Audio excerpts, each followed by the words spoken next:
Ադրբեջանի տարածքով հացահատիկի ներդրումն արդեն իրականություն է։ Ասում են օգոստոսի 8-ին Վաշինգտոնում հաստատված խաղաղությունն է արտացոլված հողի վրա, այսինքն տնտեսական կյանքում։ Սիրելի հայրենակիցներ, ես հիմա այրում կայարանում եմ եւ այստեղ պատմական իրադարձություն տեղի ունեցավ մի քանի րոպե առաջ,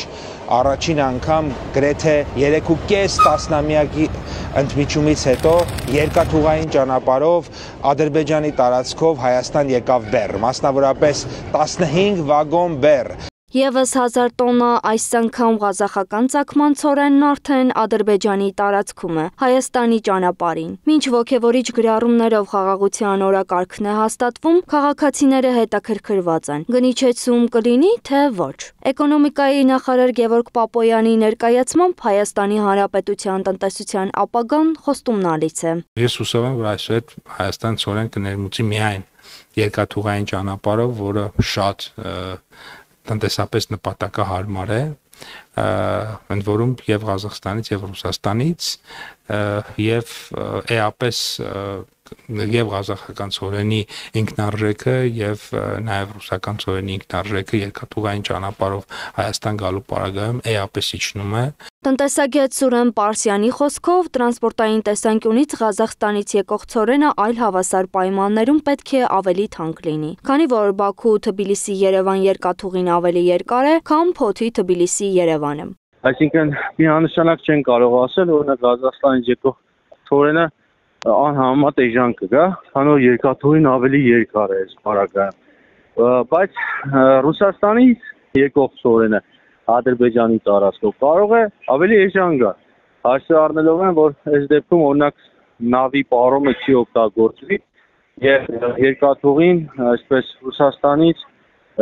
կարող է այսպես բեռնափոխադրում կազմակերպել Ադրբեջան, Վրաստան, Հայաստան։ Իսկ Հայաստան խմբակցության падգամավոր տնտեսագետ Թադևոս Ավետիսյանը վստահ չէ, որ այս փոփոխությունները էականորեն ազդելու են Հայաստան ներմուծվող ցորենի գնի վրա, քանի որ իշխանությունը պետք է ներկայացնի, թե տրանսպորտային ծախսերի ինչպիսի նվազում է արձանագրվում 1 տոննայի հաշվով, բայց կարևոր հանգամանք է պետք հաշվի առնել։ Ընդհանուր առմամբ, որպես այլընտրանքային ճանապարհ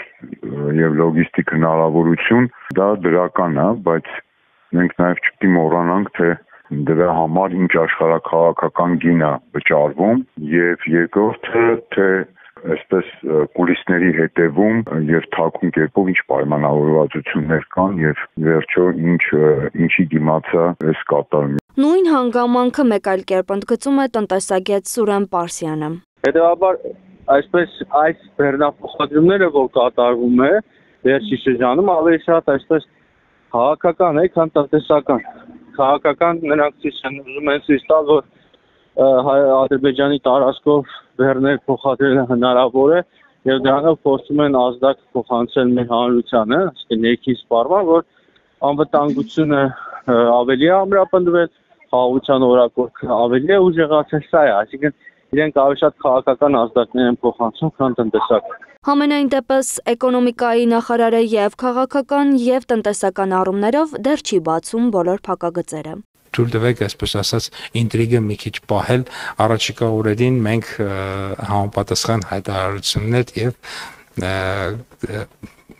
միջոցառումներ դուք տեսնեք։ Այն, որ Հայաստանը ցորենի ինքնաբավության խնդիր ունի եւ շուրջ 70%-ը ապահովվում է ներկրմամբ, գաղտնիք չէ։ Այլընտրանքային ճանապարհները բաց են իդեմս Ադրբեջանի։ Ինքնարժեքի իջեցման հարցը դեռ օդում։